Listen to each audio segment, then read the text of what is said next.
नमस्कार दोस्तों, युक्ति आईएएस में आपका हार्दिक स्वागत है।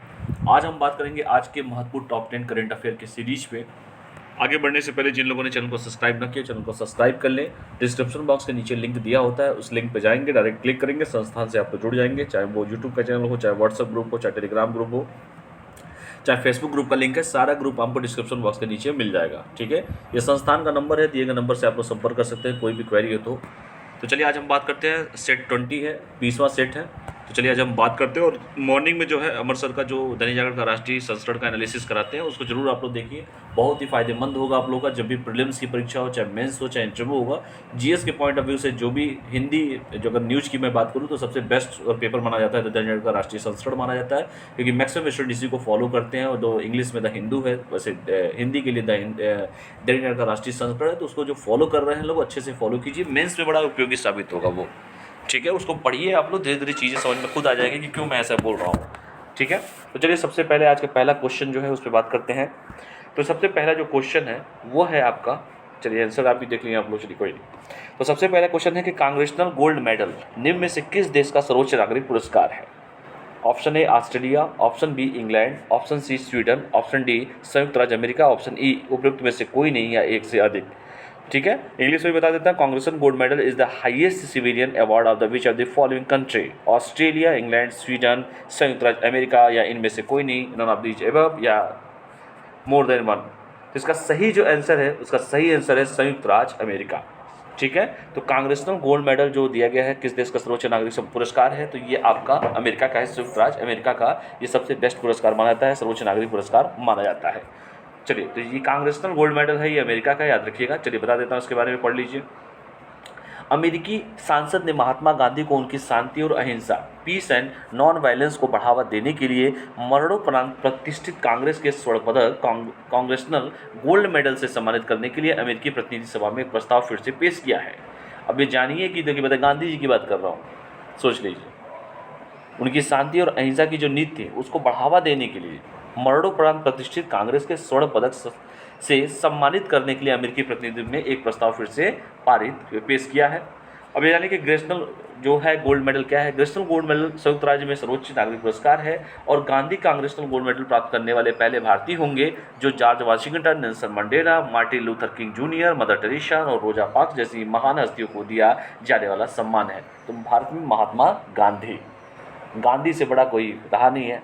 गांधी गांधी थे, गांधी जी के बारे में आप पढ़िए, खुद आपको पता चले गांधी से बड़ा कोई आज तक विजनर नहीं मिलेगा आपको। ठीक है, चलिए। तो ग्रेशनल गोल्ड मेडल अवार्ड इसके पहले कौन कौन पा चुका है, इतने लोग का नाम है जो मेन थे, मैंने बता दिया। जॉर्ज वाशिंगटन साहब को भी पा चुके हैं, नेल्सन मंडेला, ये भी गांधी का जाते हैं, साउथ अफ्रीका के। Martin Luther king junior, mother Teresa, रोजा पार्क्स जैसी महान हस्तियों को दिया जाने वाला सम्मान है और भारत की तरफ से गांधी जी पहले पाए जाएंगे। ठीक है, ये लिंक है, इस लिंक को ध्यान से, अगर किसी को लिंक से जुड़ना हो जुड़ती है इसके, तो लिंक क्लिक करिए और डायरेक्ट संस्थान से आप जुड़ जाएंगे। चलिए, दूसरा क्वेश्चन है आज का। पहले सुडोकू के निर्माता जिनका हाल ही में निधन हो गया वो कौन थे? सुडोकू खेलते भी होंगे आप लोग। Who was the creator of the puzzle sudoku who passed away recently, जिनकी अभी हाल ही में मृत्यु हो गई, वो किस देश के थे? उनका नाम क्या था? नाम बताइए। मोजे टिकाजी, माकी काजी, ह्यून जोंग, हिंग लॉन्ग और ये उपरोक्त में से कोई नहीं या एक से अधिक। इनका सही जो आंसर है उसका नाम है माकी काजी। माकी काजी जो थे, जो सुडोकू के निर्माता थे, उनका डेथ हो गया, रिसेंटली उनकी डेथ हुआ है। तो पहले सुडोकू के निर्माता माकी काजी का 69 वर्ष की आयु में निधन हो गया। काजी सुडोकू के पिता के रूप में जाने जाते थे और जापान से थे, और काजी एक जापानी पहली निर्माता निकोली कंपनी लिमिटेड के अध्यक्ष भी थे। काजी ने 1980 में दोस्तों के साथ जापान की पहली पत्रिका पहली त्यूशिन निकोली की स्थापना किया भी था। खैर, इतना लंबा चौड़ा नहीं जाना है। 1983 में सुडोकू उनकी सबसे प्रसिद्ध रचना थी, 83 में। ठीक है, दूसरा क्वेश्चन हो गया। तीसरे क्वेश्चन चलते हैं, इंटरनेशनल क्वेश्चन है, अंतर्राष्ट्रीय मुद्दे हैं। हाल ही में किस देश के प्रधानमंत्री ने देश में राजनीतिक उथल पुथल के कारण इस्तीफा दे दिया? बताओ कौन सा हो सकता है? इसमें तो ज्वलंत मुद्दा है। अफगानिस्तान, श्रीलंका, मलेशिया, यमन, उपयुक्त में से कोई नहीं है, एक से अधिक। क्वेश्चन ध्यान से पढ़ना। Recently the prime minister of which country resign due to political turmoil in the country? कौन सा हो सकता है? तो इसका सही आंसर है मलेशिया। गलती से भी अफगानिस्तान मत चले आना। ठीक है, अशरफ गानी वहाँ के प्रधानमंत्री नहीं, राष्ट्रपति हैं सर, मे भी राष्ट्रपति एक प्रधानमंत्री, कमेंट करके जल्दी बताइएगा आप लोग। कई लोगों को तो यही नहीं पता होगा कि अशरफ गनी क्या है वहाँ के अफगानिस्तान के। ठीक है, चलिए कमेंट करके बताइएगा कि अफगानिस्तान के अशरफ गनी साहब जो देश छोड़ के भाग चुके हैं, वो देश के प्रधानमंत्री हैं कि देश के प्रधानमंत्री थे कि राष्ट्रपति थे वहाँ के? अफगानिस्तान की मैं बात कर रहा हूँ। ये क्वेश्चन कुछ अलग है, नहीं तो बहुत लड़के उठेंगे कहेंगे सब राजनीतिक उथल पुथल है, तो सर इसका आंसर तो अफगानिस्तान ही होगा। बेटा अफगानिस्तान नहीं है, देश के प्रधानमंत्री की मैंने बात किया है, ठीक है। और ये राजनीतिक उथल पुथल का इस्तीफा दिया है इन्होंने, वो देश छोड़ के भागे हुए हैं। वो क्वेश्चन को ध्यान से पढ़िएगा। Recently the prime minister of the which country resign due to political turmoil in the country. तो इसका सही आंसर है मलेशिया। मलेशिया की राजधानी क्या है, कमेंट करके आप लोग बताइएगा। तो वो प्रधानमंत्री है मलेशिया। मलेशिया के 8 PM मोहिउद्दीन यासीन और उनके मंत्रिमंडल ने संसद में विश्वास मत हारने के बाद इस्तीफा दे दिया। वैसे तो हारेगा कोई नहीं, जब हारेगा तभी तो कोई विश्वास मत खोएगा तो देगा इस्तीफा। 74 वर्षीय मोहिउद्दीन मार्च 2020 में सत्ता में आए। हालांकि वह एक उत्तराधिकारी के नाम तक एक कार्यवाहक प्रधानमंत्री के रूप में बने रहेंगे। उन्होंने 17 महीने के कार्यकाल के बाद पद से इस्तीफा दिया और इस प्रकार यह मलेशियाई नेता का सबसे छोटा कार्यकाल भी रहा है। इसके साथ 15 अगस्त 2021 को तालिबान कट्टरपंथी इस्लामी बल ने अमेरिकी सैनिकों की वापसी के बाद अफगानिस्तान जो राष्ट्रपति हैं, कमेंट करके देखिए, उससे पहले ही मैंने आप लोगों को बता दिया, जो आपके अशरफ गनी के अधिकांश हिस्से पर नियंत्रण हासिल करने के बाद काबुल में प्रवेश किया। और तालिबान ने 1996 से 2001 तक अफगानिस्तान पर शासन किया था, जबकि अमेरिकी सैनिकों ने तख्ता पलट किया भी था। सब लोग जानते भी हैं। खैर, इसको बढ़ावा कौन दिया है मैं कुछ बोलूँगा नहीं, लेकिन समझदार हैं आप लोग। सबसे ज़्यादा हथियार बेचने वाला कौन है? अगर पाकिस्तान ने पाला है तालिबान को, तो हथियार बेचता कौन है? खैर, क्वेश्चन आप ध्यान से समझ गए होंगे जो मैं कहना चाहता हूँ। तो इसका सही आंसर क्या है, वो कौन सा प्रधानमंत्री थे? तो उनका नाम है मलेशिया। लेकिन अगर राष्ट्रपति की बात आए उथल पुथल वाला, तो आपके सीधे हो जाएंगे या फिर अशरफ गनी साहब अफगानिस्तान। चलिए नेक्स्ट क्वेश्चन हम बात करते हैं। अंतर्राष्ट्रीय वैज्ञानिक सलाहकार समूह या सागो नामक एक नया सलाहकार जो है, चलिए, अंतर्राष्ट्रीय वैज्ञानिक सलाहकार समूह या सागो नामक एक नया सलाहकार समूह का गठन इनमें से किस संगठन द्वारा किया गया है? ऑप्शन ए संयुक्त राष्ट्र, United nation, WTO, WHO, quad और उपरोक्त में से कोई नहीं या एक से अधिक। ये UPSC में कई बार क्वाड सब पूछा जाता है मैक्सिमम। तो चलो, इसका सही आंसर क्या हो सकता है? A new advisory group named international scientific advisory group और सागो has been constituted by the following of the organisation. इसका सही आंसर है WHO, वर्ल्ड हेल्थ ऑर्गेनाइजेशन, विश्व स्वास्थ्य संगठन। तो विश्व स्वास्थ्य संगठन ने नोवल रोग जनकों की उत्पत्ति के लिए अंतर्राष्ट्रीय वैज्ञानिक सलाहकार समूह या सागो नामक एक नया सलाहकार समूह का गठन किया है। और सागो का व्यवस्थित रूप से महामारी क्षमता के साथ भविष्य के उतरते रोजगारों के जनकों के उद्भव का अध्ययन करना होगा और इस संबंधित विकास को सलाह देना होगा। WHO ने सदस्य देशों से सागो को नामांकन के लिए खुली कॉल की है। नए वैज्ञानिक सलाहकार समूह के लिए पारदर्शी नींव प्रदान की गई है। समूह SARS-CoV-2 वायरस की उत्पत्ति को खोजने की दिशा में भी काम करेगा। विश्व स्वास्थ्य संगठन के जो अध्यक्ष इनका नाम है टेड्रोस अधनोम, कई बार परीक्षा में पूछा जा चुका है, ध्यान से इनका नाम पढ़िएगा। विश्व स्वास्थ्य संगठन का मुख्यालय है, WHO का मुख्यालय है जेनेवा में है, स्विट्जरलैंड में है। विश्व स्वास्थ्य संगठन की स्थापना हुई थी 1948 में, 7 अप्रैल को हुआ था। ये तीनों बहुत इंपॉर्टेंट है, इसको ध्यान से आप लोग पढ़ लीजिएगा। चलिए नेक्स्ट क्वेश्चन पे चलते हैं। मोहम्मद मोखबरे को निम्न में से किस देश ने अपने पहले उपराष्ट्रपति के रूप में नामित किया है? इराक, अफगानिस्तान, ओमान, ईरान और उपरोक्त से कोई नहीं। समझदार कोई होगा तो सीधे पहले तो इसको काट देगा, अफगानिस्तान से कोई मतलब ही नहीं रखेगा। तो मोहम्मद मोखबरे को, मतलब रखने का मतलब भी ऐसे हालात ऐसे चल रहे हैं, देखिए ना आप लोग। मोहम्मद मोखबरे को निम्न में से किस देश ने अपने पहले उपराष्ट्रपति के रूप में नामित किया है? उसका सही आंसर है ईरान। ईरान की राजधानी क्या है, कमेंट करके बताइएगा। ईरान के नए राष्ट्रपति इब्राहिम रईसी ने संयुक्त राज्य अमेरिका द्वारा स्वीकृत ईरान के पहले उपाध्यक्ष उपराष्ट्रपति के रूप में नामित किया है। और किस लिए चर्चा में रहे हैं मोखबर ने कई वर्षों तक सिताद या इमाम खमैनी के आदेश के निष्पादन के रूप में जाने वाली नींव का नेतृत्व भी किया है। और भी देख लीजिए। अगला क्वेश्चन है, झांसी की रानी खूब लड़ी मर्दानी हो तो जाकिसे वाली रानी थी नामक कविता संग्रह निम्न में से किसके द्वारा लिखा गया है? सुभद्रा कुमारी चौहान, शिखा रानी, कविता गांगुली, राधा सिंह और उपरोक्त में से कोई नहीं और एक से अधिक। सभी लोगों ने बचपन में पढ़ा भी होगा, खूब लड़ी मर्दानी हो तो झांसी वाली रानी थी। खैर, चलिए, तो इसका सही आंसर क्या हो सकता है आप लोग कमेंट करके बताइए। सुभद्रा कुमारी चौहान। सच्चाई यह है कि अगर सुभद्रा कुमारी चौहान नहीं होती तो झांसी की रानी के बारे में कोई जान भी नहीं पाता। न जाने कितनी भारत में झांसी की रानियां हैं। सुभद्रा कुमारी चौहान। चलिए, तो इसका सही आंसर हो जाएगा सुभद्रा कुमारी चौहान। गूगल ने सुभद्रा कुमारी चौहान पर डूडल बनाकर उनकी 117वीं जयंती पर उन्हें सम्मानित किया है। सुभद्रा कुमारी चौहान एक महान कवित्री एवं स्वतंत्रता सेनानी थी। सुभद्रा कुमारी चौहान एक भारतीय कवित्री भी थी। उन्हें सबसे लोकप्रिय कविताओं में से एक झांसी की रानी है। उनका जन्म 16 अगस्त 1904 को उत्तर प्रदेश के इलाहाबाद में हुआ था। उन्होंने शुरू में ही इलाहाबाद के कास्ट्रेट गर्ल्स स्कूल में पढ़ाई की और 1919 में मिडिल स्कूल की परीक्षा पास की और उन्होंने 1919 में खंडवा के ठाकुर लक्ष्मण सिंह चौहान से विवाह कर उस समय वो मात्र 16 वर्ष की थी। दर्द 16 साल का। 1921 में सुभद्रा कुमारी चौहान उनके पति महात्मा गांधी का सहयोग आंदोलन में शामिल हुए और वह नागपुर में गिरफ्तार होने वाली पहली महिला सत्याग्रही थी। ये भी बड़ी इंपॉर्टेंट क्वेश्चन है। और 1923 और 1942 में ब्रिटिश शासन के खिलाफ विरोध प्रदर्शनों में शामिल होने का उन्हें 2 बार जेल की सजा हुई थी। वह राज्य विधानसभा पूर्ववर्ती मध्य प्रांत की सदस्य भी थी। 1948 में कार दुर्घटना में उनकी मृत्यु हो गई। लेखनकार सुभद्रा कुमार चौहान ने हिंदी कविता में कई लोकप्रिय रचनाएं लिखी। उनकी सबसे प्रसिद्ध रचना झांसी की रानी है और झांसी की रानी लक्ष्मीबाई के जीवन का वर्णन करने वाली वह कविता है। ठीक है, जो रानी सब लोग जानते भी होंगे।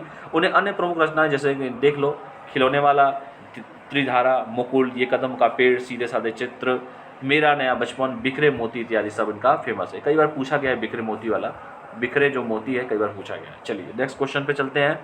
7वां क्वेश्चन, निम्नलिखित में से क्या क्वेश्चन हो सकता है? निम्न में से कौन सा राष्ट्रीय उद्यान सैटेलाइट फोन से लैस होने वाला भारत का पहला राष्ट्रीय उद्यान है? याद रखना, ऐसे क्वेश्चन बहुत आते हैं, ऐसे क्वेश्चन बहुत आते हैं। Which of the following national park has become the first national park in India to be equipped with the satellite phones? Kanha राष्ट्रीय उद्यान, काजीरंगा, सिमलीपाल, गिर और उपरोक्त में से कोई नहीं। ठीक है, तो कान्हा कहाँ है सर? एमपी में है। काजीरंगा कहाँ है? असम में है। सिमलीपाल कहाँ है? उड़ीसा में है। गिर कहाँ है? गुजरात में है। और उपरोक्त में से कोई नहीं। तो इसका सही आंसर क्या हो सकता है? Kaziranga national park. ठीक है, तो ये पहला है जो सेटेलाइट फोन से क्या हुआ है, लैस होने वाला पहला भारतीय नेशनल पार्क है। चलिए, असम का काजीरंगा राष्ट्रीय उद्यान सेटेलाइट फोन से लैस होने वाला पहला भारत का राष्ट्रीय उद्यान है और यह निर्णय 27 मई 2021 को असम के मुख्यमंत्री हेमंत बिस्वा सब्सा की अध्यक्षता में हुई बैठक में लिया गया। बीएसएनएल ने वन कर्मियों को उनके क्षेत्रों में सेटेलाइट फोन संचालित करने के लिए भी प्रशिक्षित किया, जहाँ सेटेलाइट फोन काम नहीं करते हैं। काजीरंगा नेशनल पार्क के बारे में जानिए, बहुत ही इंपॉर्टेंट है। यह राष्ट्रीय उद्यान असम राज्य के गोलाघाट, कार्बी आंगलोंग और नवागांव जिले में फैला हुआ है। यह दुनिया के 2/3 एक सींग वाले गैंडे पाए जाते हैं। कई इंपॉर्टेंट है। इस पार्क को विश्व धरोहर स्थल के रूप में भी सूचीबद्ध किया गया है। 2018 की जनगणना के अनुसार काजीरंगा राष्ट्रीय उद्यान में 2413 गैंडे हैं। काजीरंगा दुनिया में संरक्षित क्षेत्रों में बाघों के उच्चतम घनत्व के लिए जाना जाता है। था मतलब था। इसे 2006 में टाइगर रिजर्व घोषित किया गया था। वर्तमान में सबसे अधिक बाघ असम के ओरंग राष्ट्रीय उद्यान में पाए जाते हैं। ओरंग में भी पाए जाते हैं। कई बार क्वेश्चन ये बहुत पूछा गया क्वेश्चन। अगला क्वेश्चन देखते हैं, बट नॉट लिस्ट। भारत ने निम्न में से किस वर्ष तक ऊर्जा स्वतंत्र मतलब एनर्जी इंडिपेंडेंट जो हम लोग हैं ऊर्जा स्वतंत्र बनने का लक्ष्य निर्धारित किया है? 22, 25, 28, 47। उपरोक्त में से कोई नहीं, एक से अधिक। ठीक है, तो क्या सही आंसर होगा इसका? इसका सही जो आंसर होगा वो आंसर होगा 2047। जब 100 साल पूरे होंगे, मोदी जी को जानते ही हैं, 5 साल ऐसा बनाते ही हैं, आज़ादी के 75 साल, आज़ादी के 100 साल। तो अगर किसी को तुक्का मारना हो तो ये भी मार सकता है। तो भारत ने इनमें से किस वर्ष तक ऊर्जा स्वतंत्र बनने का निर्धारित किया है? In which India has set a target become energy independent which of the following year?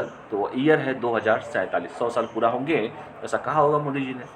प्रधानमंत्री नरेंद्र मोदी ने 15 अगस्त को राष्ट्र को संबोधित करते हुए 2047 तक भारत के ऊर्जा स्वतंत्र बनने का लक्ष्य पर प्रकाश डाला है और भारत इलेक्ट्रिक मोबिलिटी, गैस आधारित अर्थव्यवस्था और पेट्रोल में इथेनॉल के मिश्रण के माध्यम से ऊर्जा स्वतंत्र बनने का लक्ष्य हासिल कर सकता है। प्रधानमंत्री ने भारत को हाइड्रोजन उत्पादन का केंद्र बनने के लक्ष्य पर भी प्रकाश डाला है और वर्तमान में भारत प्रतिवर्ष ऊर्जा आयात पर 12 लाख करोड़ रुपये से अधिक खर्च करता है।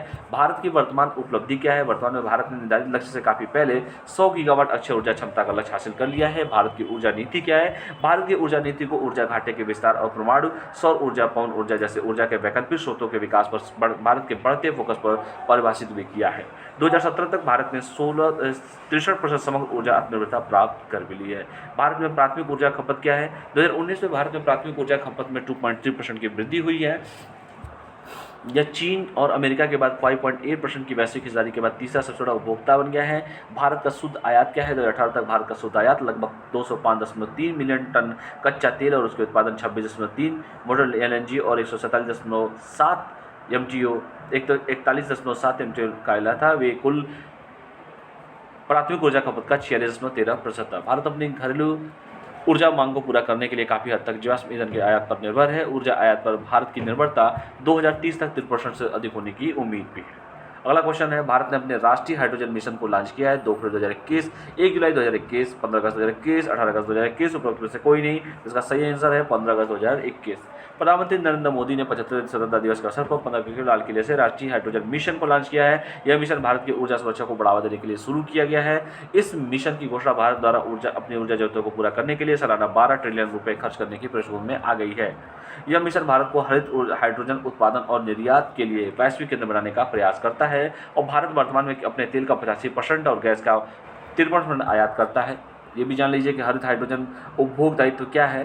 भारत सरकार ने उर्वरक उत्पादन और पेट्रोलियम शोधन में हरित हाइड्रोजन उपभोग दायित्व को लागू करने की योजना बनाई है। यह अक्षय ऊर्जा खरीद दायित्वों के समान है, जिसके लिए बिजली वितरण कंपनियों को एक निश्चित मात्रा में अक्षय ऊर्जा खरीदने की आवश्यकता होती है। यह जीवाश्म ईंधन पर निर्भरता को कम करने के लिए मदद भी करता है। भारत में हाइड्रोजन की जो मांग है, वर्तमान में हाइड्रोजन की मांग कुल 6.7 मिलियन टन है। इसे 2029-30 तक बढ़ाकर 11.7 मिलियन टन करने की उम्मीद है। हाइड्रोजन एक रंगहीन गंधहीन गैस है जो पृथ्वी के वायुमंडल में पाई जाती है। इसका उपयोग पेट्रोलियम रिफाइनिंग, रसायनों का निर्माण, स्टील और अमोनिया उर्वरकों और एस्ट्रोपेस अनुप्रयोगों जैसे औद्योगिक उपयोग के लिए किया जाता भी है। लास्ट क्वेश्चन है, प्रधानमंत्री गति शक्ति राष्ट्रीय मास्टर प्लान निम्न में से किससे संबंधित है। प्रधानमंत्री गति शक्ति नेशनल मास्टर प्लान जो है रोजगार से संबंधित है, कि विनिर्माण से संबंधित है, मैन्युफैक्चरिंग से संबंधित है, या एम्प्लॉयमेंट से संबंधित है, या निर्यात से संबंधित है, या SEZ से संबंधित है, या उपरोक्त में से कोई नहीं, या एक से अधिक। इसका सही आंसर क्या है? इसका सही जो आंसर है वो आपका ABCD सभी है। ठीक है, लास्ट जो है सही से आंसर है, ये भी है, ये भी है, ये भी है, ये भी है। यानी एम्प्लॉयमेंट भी है, मैन्युफैक्चरिंग भी है, एक्सपोर्ट भी है, एक्सक्लूसिव इकोनॉमिक जोन भी है, SEZ का फुल फॉर्म होता है, सभी है। प्रधानमंत्री नरेंद्र मोदी ने 15 अगस्त 2021 को 100 लाख करोड़ रुपए की प्रधानमंत्री गति शक्ति पहल की घोषणा की। यह पहल भारत में युवाओं को रोजगार के अवसर पैदा करेगी। यह बुनियादी ढांचे के विकास को बढ़ावा देगा। प्रधानमंत्री ने इस बात पर प्रकाश डाला है कि गति शक्ति राष्ट्रीय मास्टर प्लान की घोषणा जल्द ही की जाएगी।